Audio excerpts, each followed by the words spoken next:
आज विजयदशमी का पावन पर्व है, क्या कुछ देश और प्रदेशवासियों को संदेश देने का प्रयास करें? इटावा की धरती से मैं पूरे प्रदेश और पूरे देशवासियों को आज ढेर सारी शुभकामना देता हूँ। ढेर सारी शुभकामना देता हूँ। देश खुशहाली के रास्ते पे चले, समृद्धि के रास्ते पे चले और आपस में मानव में हमारा जो समाज है उसमें आपस में प्रेम भाईचारा कायम हो। इस तरह से देख रहे हैं जिस तरह जयप्रकाश जी की जयंती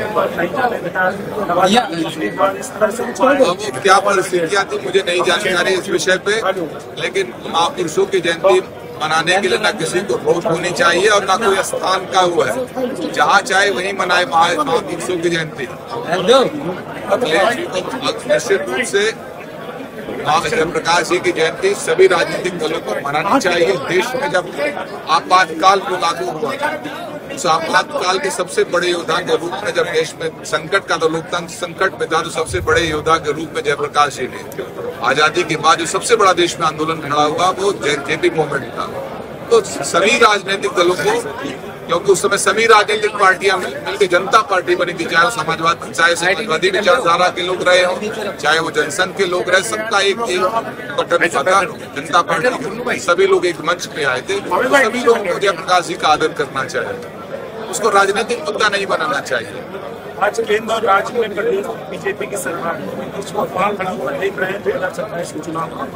अभी 27 बहुत दूर है, उसके पहले पंचायतों के चुनाव है, उसके पहले कई राज्यों के चुनाव है। अभी हरियाणा के चुनाव के परिणाम है, जम्मू कश्मीर के चुनाव के परिणाम है, महाराष्ट्र के चुनाव, झारखंड के चुनाव है, 15-25 से बिहार के चुनाव है। अभी देश बहुत, यहाँ तो हर वर्ष चुनाव 2-3 राज्यों में होते ही रहेंगे। तो ऐसे अभी प्रदेश का चुनाव पंचायतों के बाद आपको मिलेगा, उसके जान तो सही चीजें मिल पाएंगी। और ऐसा जब विपक्ष में होते हैं तो हम जनता की समस्याओं को लेकर बहुत बात करते हैं, लेकिन जब हम सत्ता पक्ष में होते तो जनता की समस्याओं को लेकर, तो आज जो एक बात बहुत इस प्रदेश में उठ रही है जाति जनगणना की, जाति जनगणना के आधार पर लोगों की भागीदारी हो जाए।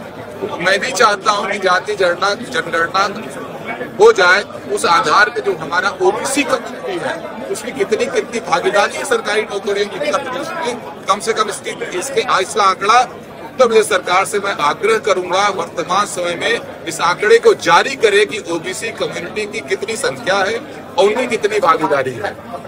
27% रिजर्वेशन ओबीसी का है, उसमें किस जाति की कितनी भागीदारी है, ये भी जाति जनगणना के आधार पर लागू, कम से कम जिसकी जितनी हिस्सेदारी होती है उसकी भागीदारी हो ना।